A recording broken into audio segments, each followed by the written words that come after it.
Hey guys, welcome back to DG.net. This is nethervoid, also known as John, doing another strategy series, another double header here. And as you can see, I'm doing it on the T-34-85, which is a Tier 6 Russian medium tank. It's a great tank. And so let's just get right into it. The playstyle on this thing, it's definitely a flanking tank, just like all the, basically the Tier 5 Russian mediums and higher, all flank tanks, all pretty bad armor and decent guns, and really pretty poor aiming and precision, or accuracy. So you're definitely going to want to flank and get some side and back shots on people. And that's generally how you're going to play this tank. And this tank's going to be a little harder than the others, as from tier 6 and above, actually the tanks get faster and faster with each tier. But the tier 6 is relatively slow. It's a little hard to flank. When you're going to flank somebody, they probably should be engaged with somebody else, or they should be basically not paying attention, because the tank does not turn or move very quickly. It's fast, but it's not, it's not like a T-44 or 54. So anyway, let's get right into stats. 690 hit points, standard tier 6 stuff. That's pretty good, almost 700 hit points. 34 tons and 520 engine horsepower. I kind of wish that was more like 600 or 650. That would have been sweet. And that's why this thing doesn't have that great of an acceleration. But it's still good, but it could be a little better. 54 top speed, probably get up in the 40s, I think. So it actually is pretty good speed. I'm thinking it's mainly that acceleration that makes it feel sluggy, I think. Sluggish. 40 traverse speed on the tracks, it's pretty good, especially for a medium tank. That's really fast turn speed. This is where you're getting into some weaknesses on this tank. 45 hull armor all the way around, which means you need to keep moving and keep fire a shot, get behind a building, stuff like that. Do not sit in one spot; you will get killed very quickly. 115 turret armor in the front and 90 on the side, 75 on the back. So the turret is fairly armored. You don't have to, you can do a little bit of hold down, but really that's not what you're trying to do, is go face to face with people. But still, it's nice to have some armor at least on the turret. Skipping. 46 turret traverse speed. That means you're going to be able to flank people pretty well. That's 86 total, and that's pretty awesome. 360 view range is pretty bad, but then again, the way you do flank tanks is generally you let other people scout, or you might be able to go up on a ridge and scout and make sure nobody can shoot at you. But you're generally not being the spotter. You're generally going to flank when everything's lit up already. 525 signal range, we already talked about that on the T-34. This is pretty much one of the worst radios in the game for the upper tiers, and this does not change out. I think all the way up to even the T-54 gets this radio, so not a very good radio, but that's just kind of the way it is. Let's get right into modules. As you can see, 325 to 525, you're going to have this radio unlocked from the T-34 and even below that, so throw it on right away. 525, 325 is basically nothing. It's not too something, but 325 is really tiny. I mean, you're going to lose contact later in the game very often. Even with 525, sometimes you'll lose contact with people. The tracks, really nice upgrade with 3 degrees per second, but you do not need the tracks to load any of the best modules and guns. So really it is just the diverse increase, which is really awesome, especially for this flanking tank. And we'll go over what you might want to do with research. There's 2 different ways you can go with this tank a little later. 500 to 520 horsepower. This is really not much of an upgrade at all, but I'll take anything I can get. But still, 500 is not a bad engine. I wish it was, again, I wish this was 600 or something. That'd be a lot better. But 520, whatever, get it. Actually, yeah, there's 2.6 engines. So you will need the upgraded turret to get the upgraded gun, and it doesn't matter because you have to research that turret anyway. And you do get some armor increase on the pretty much all around, which is nice. This back being 52 is pretty bad. Traverse actually goes down a little bit, which can be expected from a heavier turret, well, a lot heavier armor, and also you're going to need it for the big gun anyway. When you first start out, man, I can't remember how this goes actually. Okay, did a little research. So when you first start out, you're going to have this 115 damage, 109 penetration gun, because you will not have unlocked any of these other guns. So you're going to have to unlock these guns as you go up the tech tree here.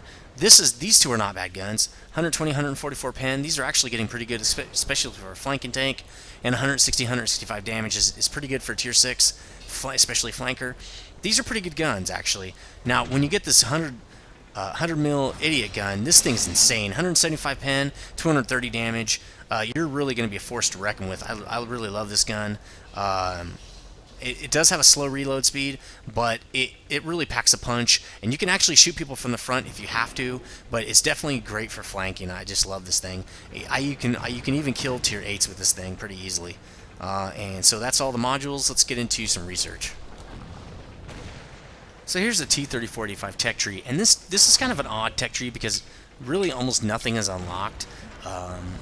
You start off this tank and nothing is unlocked here. I mean, just the radio, that's it. So the way I would do this is grinding with this 109 pen, 115 damage gun. It's just really going to feel awkward. So the first thing I would do is go to the 85 here. I'd unlock that, throw that sucker on, and that's going to get you 120 pen, 160 damage. It's going to be a little easier to work with. Then I would go to the tracks to get that traverse increase, and then I would skip this engine for the time being because it's only like a really minuscule increase in horsepower, and I go right for the upgraded turret and the big gun. Then this thing's going to be awesome. You're going to be grinding this thing great. Then go for the engine and get the full mobility of this tank, and then get everything else, and then go for the T-43. You can also go for the KV-13. I don't know how this thing is on the tree here. Let's look at that difference here. So you're here. Yeah, you wouldn't want to do that unless you're going for the heavy line. So you're going to go definitely in T-43 if you're going mediums. Now, if you want to transfer over to the heavy line, unlock the KV-13 and go that route. It's a little longer route, but that's fine. So that's the tech tree, and let's go back to my account. So now we're going to do some equipment. Again, I don't do it till tier 7 just because it's too expensive, but you can buy it early maybe if you got extra money laying around. So what I would get is vents, rammer, and I think you get a vert stab on this thing with a T-44. You know what? Let's just go to my T-44. T-43 or T-44.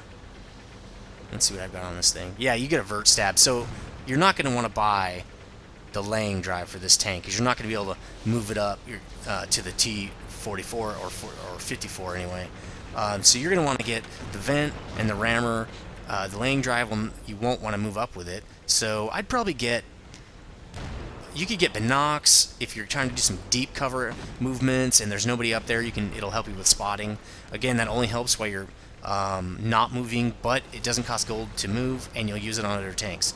If you get the coated optics because you'll be moving around more, that's nice, but it costs 10 gold to move off this tank, and you probably won't use it on many other tanks. The ammo racks, wet ammo racks, a good choice.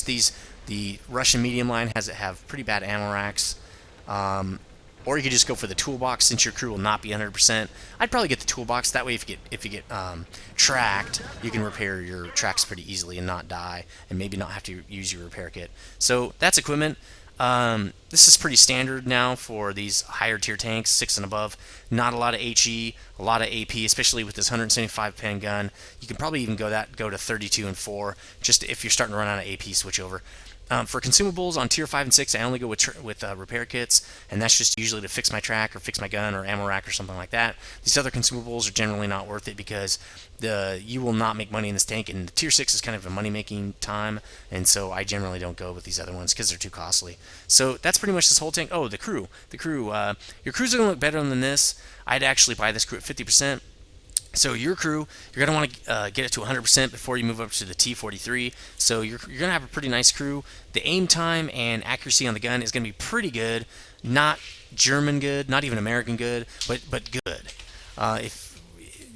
This is the first time you're going to notice having a 100% crew, so you're probably going to like that a lot. So anyway, that's the crew, and that's this tank. Let's get into a couple games. This game is pretty good. Some tactical mistakes on my part in this game, if I remember correctly. So, to show you what not to do in this game, I watched this game a few times now. Obviously, that's pretty standard for me now, especially in these mediums, because I can move pretty fast. So, I'm going to take the donut. Usually what I do when I get on this map, whether or not I'm going to go for the donut or not, is I look at what medium tanks we have and what the medium tanks that they have. Because that's generally who's going to be going for the donut. I also include light French tanks that have the autoloader, because they will definitely be going for the donut. Because what you don't want to do is have, like, you're the only medium and they have 6, and so when you hit the donut at top speed, you have 6 enemies to kill, and you're pretty much going to die. So that's why I look at the two different teams and try to anticipate who I think is going to be going for the donut. I do the same thing on what's that map called with the hill? Himmelsdorf. If they have a ton of mediums and there's just me as a medium, I won't go up the hill because I'm just going to get steamrolled. I'll try to back up the hill for when they come off the hill into the backside of the heavies, but I'm not going to go up the hill by myself. So it's pretty much the same with this map. So I'm coming over here to take care of this 3801 because 2801 because he hits pretty hard actually for this tier level. Especially if he's using gold rounds. He hits like a truck, so BAM! Almost half your life, bro.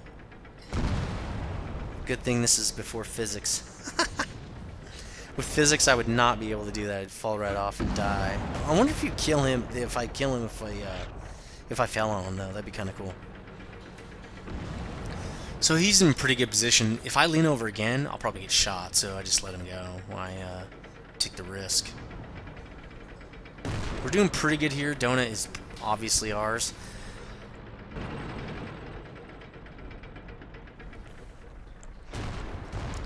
We got a KV3 with us? That's different.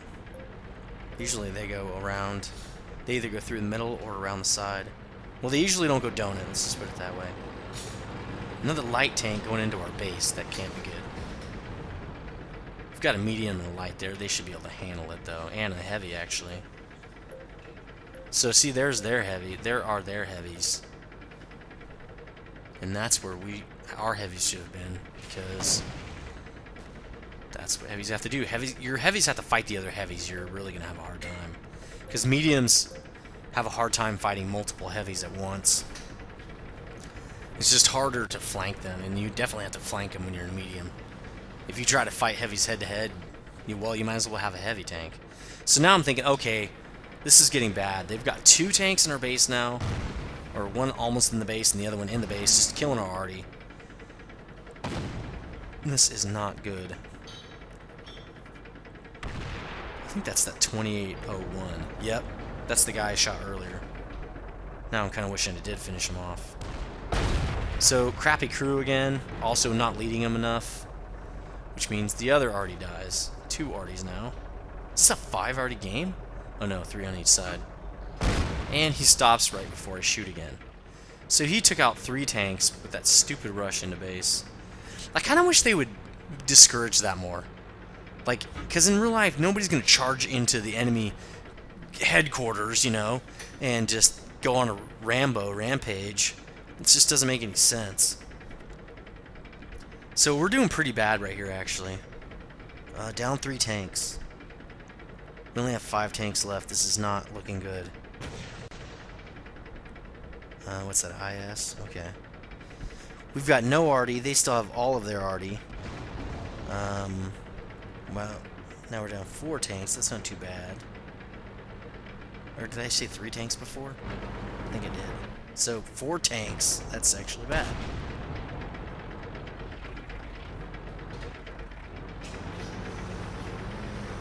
I'm just doing a little bit of dogfighting here with this IS. Now, when you see how I looked out to see where his turret was, you have to do that. Because with only 690 hit points, and he's got the 122, it's going to take off half my health. So, I need to be really careful. There we go. Boom! You're dead. Okay, let's see what we got now.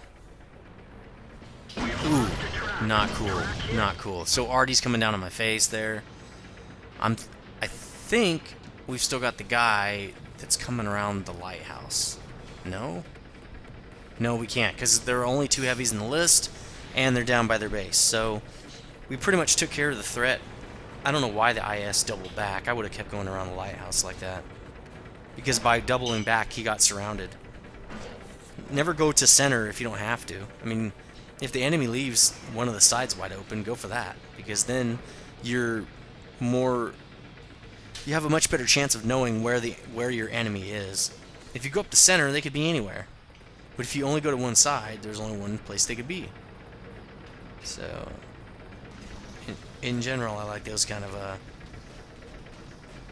decisions here, going around to the flanks. Okay, so now what I'm doing is I want to get into a good position to approach their base. If you just drive down that road right there, Artie's going to spot you and light you up. It's happened to me a lot of times. I think it happens in the PZ. Wait, what video does it happen in? The M4 video, maybe? I can't remember. Basically, what I do is I get too close, and I'm trying to spot Artie and shoot Artie, and Artie just one-shots me. Well, I mean, I was almost dead anyway. Okay, so here's the KV. So I'm going to come over here and spot and pick off any guys I can see. Try to spot without dying, because that's the real key here. So here's an M41. I think it's an M41. Missed. Because I was too busy moving at the same time. I should have just been trying to get a hit on that guy. I don't think he saw me until I just shot.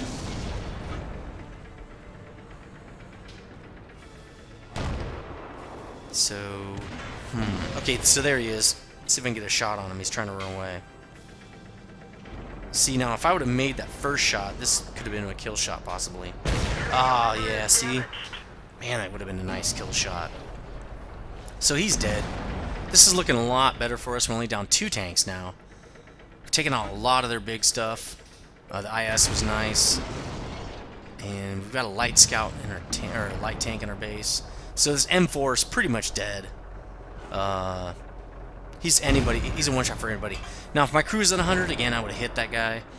This KV, I don't know what he's doing. He seems like he's AFK, but maybe not. There's the last Artie.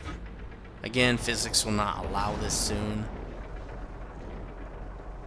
Right in the turret ring. See, if you hang over too much, you're going to get jacked up. Because that KV is spotting still, even though he's not doing anything. And Artie will just light you up until you're dead. So you have to be really careful. Now, especially since I'm one shot from death, I need to be really careful. So I'm kind of let other people do the work here. Because I don't want to die, I mean, obviously. The IS takes out the KV-3, and that's going to be a lock. There's no way that those 4 tanks are going to beat us. Our IS is pretty healthy, if I remember correctly. Can't see him, so... The KV is pretty much dead. He's not even doing anything. Maybe he is. I think he's shooting at that... Yeah. I think he was shooting at that KV-3, but now he's dead. What's that? What do we got up there? AMX-40? We've got an AMX-40 at our base. And the 3601, I think, is going to take care of him. I asked him a bunch of times if he was AFK. So yeah, 3601, taking out that AMX-40, and that's going to pretty much lock up the game. Now all we have to do is get rid of the Artie without dying. There's one of them right there, I mean, way out in the open. He's just going to get smoked right here. And hopefully I get a shot. Ooh, no! Shot at the same time... Can't even talk. Same time as the KV-3. Man, that seems to happen to me quite often. Okay, so now we've got the priest. And he doesn't know we can see him yet. Oh, yeah, he does. Man, too bad he faded from view. Oh, the IS is at 1%. So yeah, he did have to be very careful.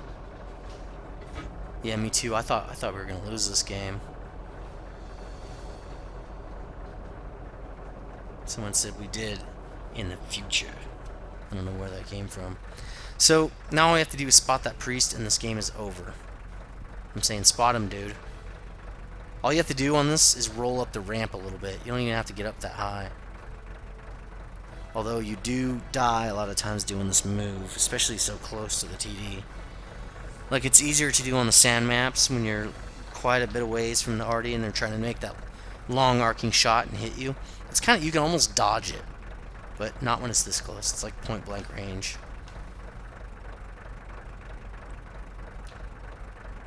So just waiting for him to be revealed.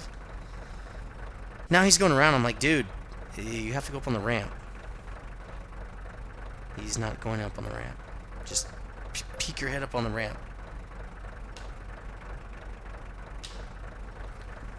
Got that place zoomed in pretty much where I think the priest is going to be. We need to get this game over. This is kind of a long game, actually. So, okay, there's the priest. Let's get him out. He's only got 1%. See if my... Oh, nice shot by my crew. My crappy crew. So, this is a great game. Great showing you the 34-85, 1,000-point game. No medals. Killed 2, damaged 5, detected 2. And I'll see you next week, guys.